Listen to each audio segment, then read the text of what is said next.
Poetry Center, bringing poetry to Patterson since 1980 at Passaic County Community College.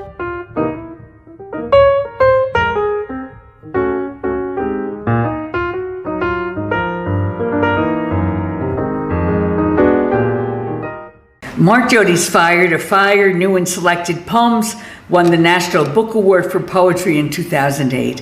His 8 books of poems include The School of the Arts, Source, and My Alexandria. He has also published 4 volumes of nonfiction prose: Still Life with Oysters and Lemon, Heaven's Coast, Firebird, and Dog Years, which was a New York Times bestseller in 2007. Doty's work has been honored by the National Book Critics Circle Award, the Los Angeles Times Book Prize, a Whiting Writers Award, 2 Lambda Literary Awards, and the PEN Martha Albrand Award for First Nonfiction. He is the only American poet to have received the T.S. Eliot Prize in the United Kingdom, and has received fellowships from the Guggenheim, Ingrid Merrill, and Lila Wallace Reader's Digest Foundations, and from the National Endowment for the Arts. Doty teaches at Rutgers University. And I want to say about Mark that Mark's work is lyrical and narrative and intelligent, and it is work that stays with you and you carry it in your head long after you have heard him read or long after you have read his poems. Let's welcome Mark.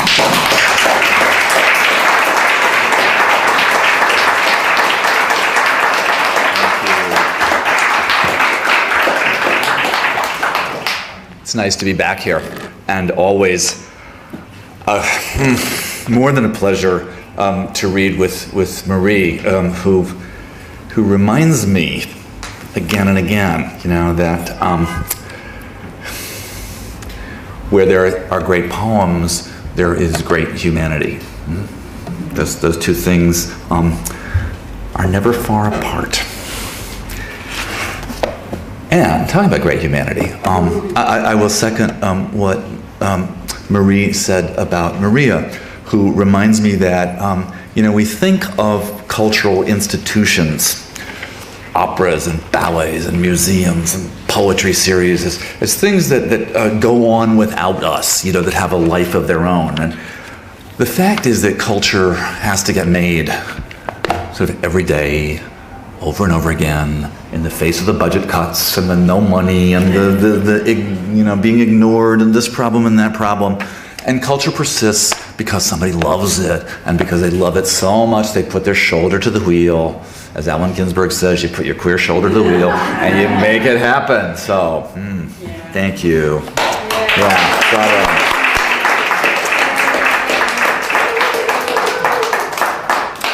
And that's something everybody in this room does, right? We take our art and we carry it forward. I mean, not just your own art, but the art. We make that happen. So I have a bunch of new poems, which I am still learning about, so it is very useful for me to read from them. And I want to start with one that began under an unusual circumstance. This was a commissioned poem. The New York Times asked a group of contemporary poets to think about the 25th anniversary of the fall of the Berlin Wall, which was in 2009. And I thought, yes, absolutely, I will write that poem. And then I started to try to write the poem. And tried. And tried. And I really thought I was going to have to call them up and say thank you, but I'm sorry. Because I'm a poet whose work begins in perception and in experience. I never have been to Berlin. I never saw the Berlin Wall. My understanding of that historical phenomena came from the TV news and the newspaper. And how do we find the immediacy of experience out of which a poem arises in such a circumstance? Happily, just when I was despairing, a friend showed me some photographs he had taken. They were pictures of the temporary walls that construction workers build around buildings in the city that are being gutted, remade. Those walls that are gradually accumulate layers, change in character, become more specific with time. The lesson. Some workers put up a wall on 25th Street, plywood sheathing a frame of 2x4s to seal the building they'd gut and remake. Then they added layers. Stacks of metal pipe bound with black webbing, a layer of permits, photocopied signatures far removed from whatever hand inscribed them. Then a blue expanding ladder, hydraulic, squatting on its haunches. My friend John took pictures of the whole unlikely and elaborate composition. Barrier and palimpsest, warning and advertisement. How could you not look at it with its tears and concealments? And though such photos might allow us to stand at a distance from the wreck of things, I think his do something else. In this way, I began to look at walls. Decaled plexi between my face and the back of the cab driver's head. Blue shroud on 16th, like the robe of Venus rippling over the entry of Pottery Barn. And inside it, some burr grinder scouring away at the stone. The insidious barrier. Who could put their hands on it, dividing me and the dark young men under the scaffolding near my corner, smoking by the door of the technical school. All going back somehow to the story one of my teachers told, voice slipping to a register we'd never heard before in our room's calm rows. How a lover, desperate to reach the beloved on the other side, strapped himself to the underside of a car, face pressed up into the metal, the back of his head inches above the pavement. How he tried to refuse, with his own body at least, the sundering of his city. Did he live? Did he ever arrive? I remember only my teacher beginning to weep. And we children, in our low-slung new school building in Tucson, the desert freshly scraped to make way for us, we didn't understand. What was the lesson? John's pictures brought that back. And how, decades later, the night they first scaled the wall, the people at the top reached down to pull up the others and shouted, "Come on, come on." When the guards turned the water cannons on them, they sprayed back from open bottles of champagne. Then the broken chunks appeared in the hands of those who had loosened them, concrete glazed with spray paint inscriptions, scarred with sledgehammer and chisel. Instruments of union, a demanding beauty about them. Whatever was scrawled, perhaps capable of realigning as words in what language? Something barely spoken yet.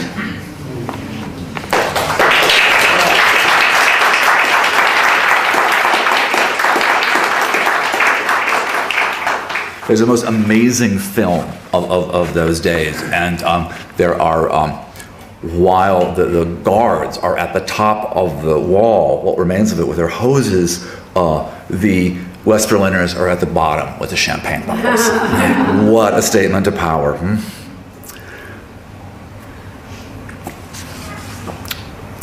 Many of you will have had the experience of buying a used book without really looking inside. And you get it home and you discover that you have purchased someone else's notes, which then can never be ignored again.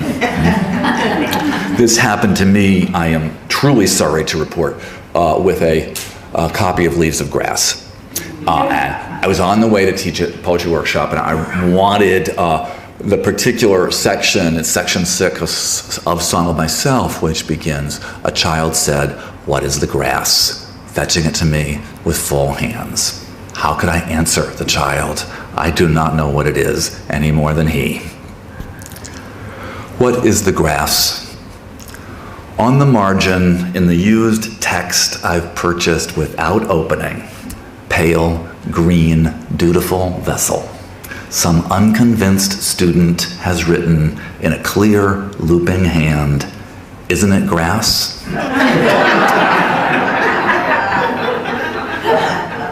How could I answer the child?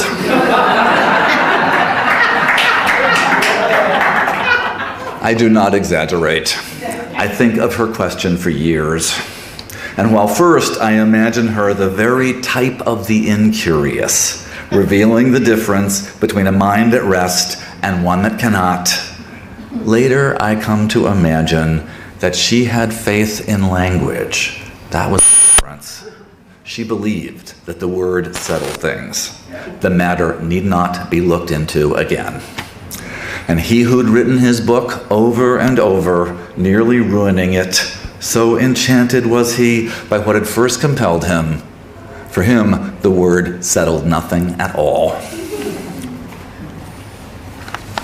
Which is, of course, why I write so very many of them.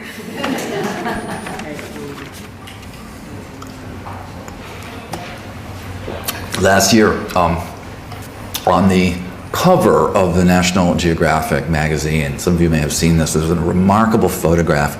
It was the best preserved specimen of a mammoth ever found. And this particular mammoth was an infant.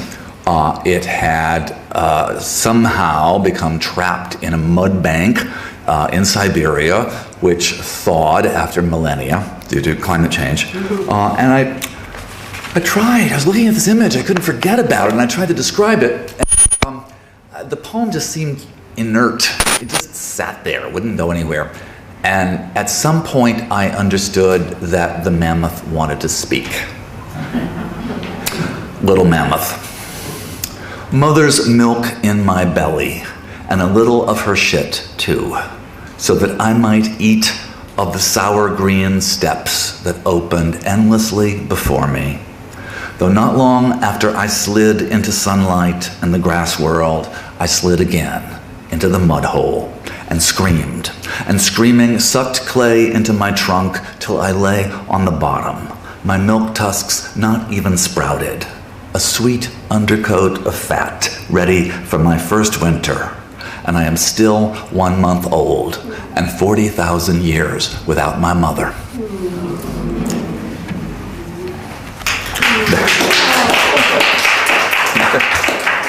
The great pleasure of that reading that poem for me is making people go, oh. Oh. It's like a biological response. We're like, yeah. The bit about excrement needs a gloss. Mammoths actually did this. They depended upon a particular bacteria to digest these very tough grasses that grew across all the steppes of the northern hemisphere. So to ensure that your baby had that, you would feed a little bit of excrement and pass the bacteria on, which is a great detail about mammoth culture and one hell of a metaphor, huh? Think about that one. I said something like that to an audience at a reading the other day, and a woman in the front row said, "What about the fathers?"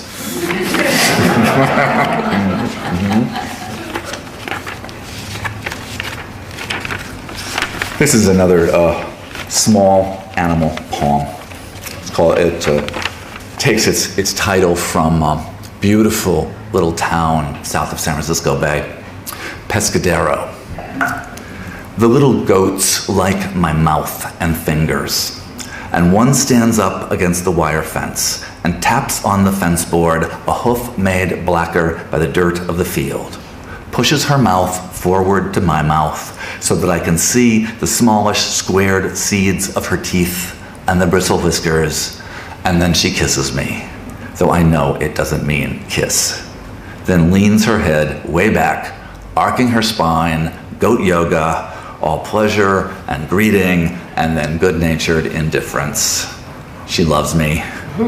She likes me a lot. She takes interest in me. She doesn't know me at all, or need to, having thus acknowledged me. Though I am all happiness, since I have been welcomed by the fields small and void, and the splayed hoof, fragrant with soil, has rested on the fence board beside my hand. Thank you. That poem was in a national magazine a couple months ago, and it generated all this great mail. A goat farmer in Oregon has invited me to come spend some time with his goats. A number of citizens of Pescadero have expressed their pleasure in having their town written about. And the best mail came from a first grade teacher at an alternative school in the Bay Area, where each year the kindergarten class visits the goat farm in Pescadero. And this year, the first graders read my poem and reminisced about their trip. Just like, what a fate for a poem, right? To be a text of memory and time and pleasure. This is one more West Coast poem. If you go out onto this long pier in Santa Cruz Harbor, you can watch the sea lions floating on the surface of the tide. Perfect repose. Turning so effortlessly, you wouldn't call it that, what they do. Sliding easily over, a kind of oscillation. On their sides, most of them, floating together in their troop. Perhaps 25 of them, just off the pier, though you couldn't count them, the sea lions. They curve around one another, two break away, one joins, the group drifts with the tide. Whose flipper or tail raised to the sun? Whose head lifted out of the green? They lie a little beneath the surface, now and then turning the face up to breathe, which is suddenly how you know they're asleep. Simultaneous, intimate, soft, plosive, a little wet. And though one coughs now and then, water in the nose, the single thing they make of many, still and always moving, as if air were also a wave, now arrived at the drifting shore of what pronoun? I mean thou, all breathe in, again, at once.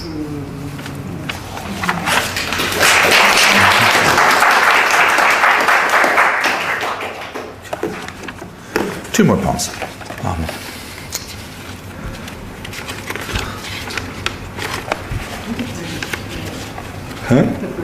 The bridge. Yes, I was going to do that. Here I had. It's so funny. This poem. One of the great things about being a member of a couple for as an artist is that you have continual material, right? It's fodder. And my partner plays many roles in my poem. Sometimes he gets to be the wise one. Sometimes he's sort of the foil. He gets to be, he would hate me for saying this, he gets to be sort of idiot savant. He gets to say like really things that are smarter than he knows that he's saying at the time. And sometimes his role is, well, I don't know. I think in this poem, he's half right. This takes its title from the theological notion that God is immanent, is, in other words, equally present in all times, in all places. Immanence. My lover says he likes to ride on the top level of the George Washington Bridge, because then he's closer to his Lord. I say, but isn't God immanent? And he says, that's true too. And I say, well, how can you be any closer then? He enjoys the mystery of contradiction, likes being lifted up, while I think the highest level of the bridge is terrifying. I act as though I am brave because I understand that it's beautiful up here, shockingly so, April pouring its gold over the gathered Hudson. But still, I think of Rilke saying beauty's the beginning of a terror we can hardly bear. My lover would say it's the other way around. Terror, the beginning of some radical beauty. And he's happy, while I drive the appalling, crowded lane, and he looks out over the edges, humming a little, entirely pleased.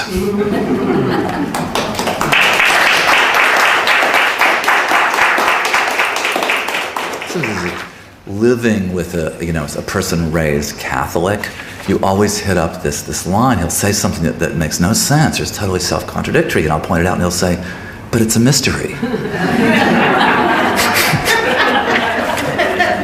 Okay, you have to accept it.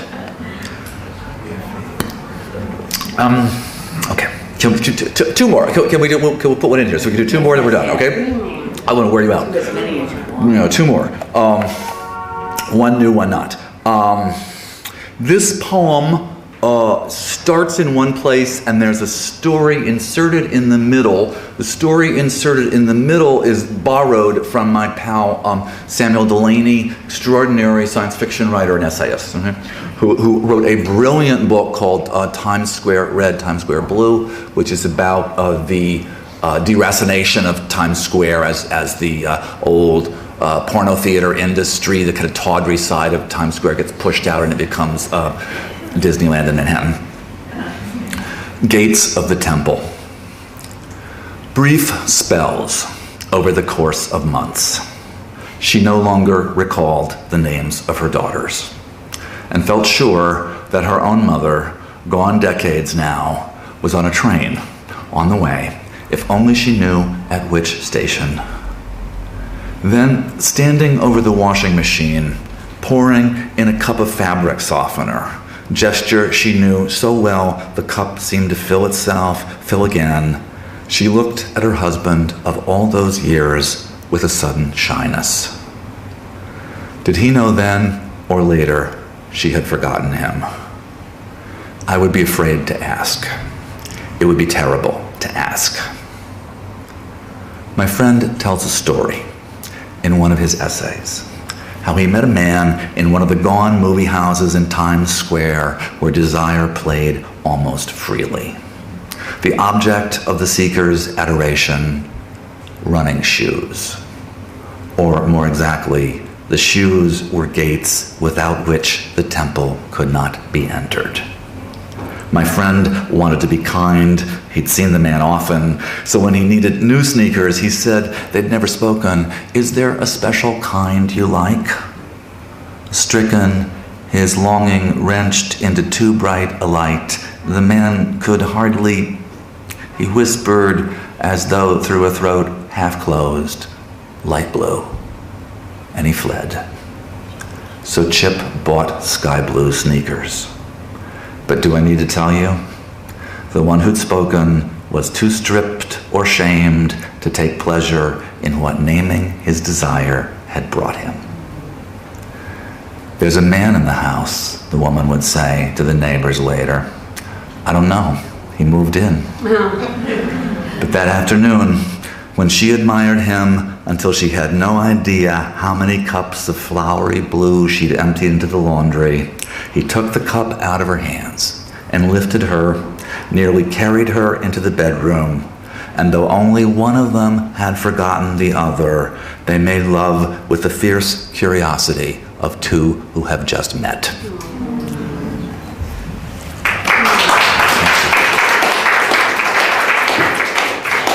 And I want to end with a poem in which, Marie, our friendship has gone on for 20 years. We're getting there, right? Yeah. And her work and her presence have just been continual sources of instruction and inspiration, and changed my work and my life. And every once in a while, she's a character in a poem of mine. So I want to end with a poem in which Marie makes a guest appearance. And it's from a group of poems which attempt to sort of, through stories, little anecdotes, to kind of theorize about various perennial mysteries. This one wants to think about marriage and what happens between people who stay together a long time, the kinds of exchanges that take place. It's called Theory of Marriage. I have a slight thrumming aura of backache. So Marie, we've met for a late lunch before a movie at a Greek place in the West Village, says, what you need is the Qigong parlor. So we take a cab to a vague block between Soho and Chinatown. Marie has to look to find it. And once she's spotted the flight of scarlet stairs leading down the street, she leaves us at the door, benevolently, as if to say, "Here, my dears, is the gift I've led you to." We're ushered into a long room, bright as a nail salon. Various citizens entirely dressed but for coat and shoes, prone upon many tables, as we are, in a moment, Paul an aisle away from me. His masseur's an intense, strapping man. Mine an intense, compact woman who asks what sort of treatment I require and soon pushes against various points along my spine, knots of tension loosening. And soon I'm fading under the specific presence of touch. No more bright chamber full of sore New Yorkers. No more street noise, shoppers. No more various and polyphonic expressions of desire. No desire, really. Just press and release. Here and here. Awareness moving from one instance to the next. Is that the cure? For subjectivity to diminish to a singular point of attention. Everything but this floated away. All too soon, it's over. And the masseuse says, "Your friend not done. You want do more?" "Sure," I say. "Feet," she says. Almost before I've nodded, we're off, the pushing, exploring regions that do not seem to exist until pressed. And then the self's a glass fishbowl, dropped from some great height, falling slowly, at ease, shattering without a sound. And just as the weightless fish go fantailing free, I'm aware that Paul is crying, "Ow!" And then I hear his masseur say, "Your friend not done. You want more?" And he must think he may as well, since I am still releasing the contained sounds of one pushed into new life until my treatment comes to an end and the woman says, "Friend not done." We do head, and as a resistance I didn't know was there is banished, I am dimly aware that the masseur has climbed onto Paul's back. Paul is crying, "Oh, ow!" And just as I am vanishing again into the heaven of rubbed temples, where no city exists except the one in which the skull produces a repetitive golden music, somewhere far away, Paul's masseur says, "Your friend." In this way, we spend a small but substantive fortune. A sum which would have been even greater had I not cried out as my masseuse left my hands and wrists and prepared to commence elsewhere, "Stop! Enough! No!" To Paul's huge relief, since he thought I must want to continue, and therefore he must persist while I am persisting, even though he was in pain, strong-armed by his assailant. And I thought he wanted to go on, and therefore I must endure the bliss that had become an exhaustion. And we walked out onto the street relieved, late for the movies, Paul limping a little. My backache gone.